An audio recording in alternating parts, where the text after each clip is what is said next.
ఒకసారి సాయంత్రం ఒకసారి పర్వాలేదన్నారు పెద్దవాళ్ళు. సావిట్లో ఒకసారి సందిట్లో ఒకసారి చలి కాగాలన్నారు చిన్నవాళ్ళు.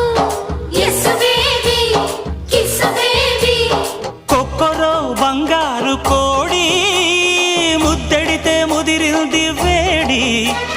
పిల్లగో చూశాని నాడి అదిరింది కన్నెబాడి. గుట్టుగా దోపిడి చెయ్యనా గుమ్మడి తాళలేను తీపి రాపిడి. నిన్నేమడగను ఎట్టాడగను ఒకసారి ఒడిలోకి రమ్మని.